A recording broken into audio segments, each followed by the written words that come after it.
उत्तर प्रदेश में शिक्षा मित्रों और अनुदेशकों के मानदेय वृद्धि की चर्चा जोरों से है। ऐसा कोई पहली बार नहीं है। इससे पहले भी शिक्षा मित्रों और अनुदेशक इस डिजिटल लॉलीपॉप का स्वाद ले चुके हैं, जिसका वादा तो 5G की रफ्तार से किया जाता है, लेकिन भुगतान की बारी आते ही सर्वर नेटवर्क से बाहर हो जाता है। आलम यह है कि शिक्षा मित्र और अनुदेशक इंतजार करते करते थके जा रहे हैं। एक बार फिर 2027 का विधानसभा नजदीक आ रहा है तो मानदेय वृद्धि वाले वादे की खेती फिर से लहलहाने लगी है, क्योंकि घोषणाएं तो शिक्षा मित्रों के नाम पर पहले भी कई बार हो चुकी हैं, लेकिन हकीकत यह है कि हर बार सिर्फ आश्वासन की चाय पिलाकर उन्हें वापस भेज दिया जाता है। माना जा रहा है कि यह राहत कम और चुनावी मौसम का शिगुफा ज्यादा है। फिलहाल यूपी के करीब 1,47,000 शिक्षा मित्रों और 28,000 से अधिक अनुदेशकों के लिए राहत भरी खबर सामने आई है। सरकार लगभग 9 साल बाद उनके मानदेय में बढ़ोतरी करने पर गंभीरता से विचार कर रही है।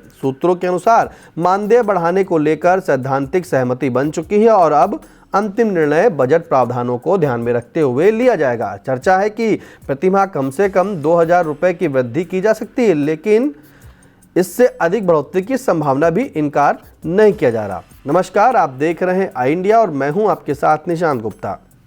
गौरतलब है कि शिक्षा मित्र लंबे समय से मानदेय बढ़ाने की मांग कर रहे हैं। महंगाई और बढ़ते जीवन यापन खर्चों के बीच वर्तमान मानदेय में परिवार चलाना मुश्किल हो गया है।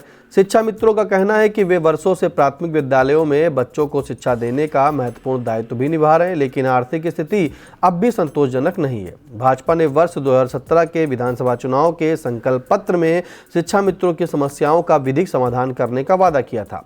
इसके बाद सुप्रीम कोर्ट के आदेश से शिक्षा मित्रों का सहायक अध्यापक पद पर हुआ समायोजन रद्द हो गया था, जिससे हजारों शिक्षा मित्रों को बड़ा झटका लगा था। उस कठिन समय में सरकार ने राहत देते हुए उनका मानदेय 3,500 रुपये से बढ़ाकर 10,000 रुपये प्रतिमाह कर दिया था। हालांकि इसके बाद से अब तक मानदेय में एक भी रुपये की वृद्धि नहीं हुई है। करीब 9 वर्षों से बिना बढ़ोतरी के काम कर रहे शिक्षा मित्रों में असंतोष बढ़ता जा रहा था। कई बार प्रदर्शन और ज्ञापन के माध्यम से उन्होंने सरकार तक अपनी मांग पहुंचाई। सत्ता पक्ष और विपक्ष दोनों के विधायक के भी समय समय पर मानदेय बढ़ाने की मांग उठाते रहे हैं। हाल ही में बेसिक शिक्षा मंत्री संदीप सिंह ने शिक्षक संघ के एक कार्यक्रम में शिक्षा मित्रों के मानदेय में वृद्धि के संकेत दिए थे, जिससे उम्मीदें और प्रबल हो गई हैं। उत्तर प्रदेश शिक्षा मित्र फाउंडेशन के प्रांतीय अध्यक्ष धर्मेंद्र कुमार पांडे का कहना है कि उत्तर प्रदेश सरकार 2017 से आज तक कई बार वृद्धि करने की बात कर चुकी है। सरकार कमेटी बनाकर खेल रही है, जबकि वृद्धि के नाम पर आज तक मिला एक पैसा नहीं है। उच्च प्राथमिक अनुदेशक शिक्षक एसोसिएशन के प्रदेश महामंत्री महेंद्र पाठक का भी यही कहना है कि मानदेय वृद्धि की बात कही तो काफ़ी समय से चल रही है, लेकिन जब कुछ क्लियर हो तो पता चले।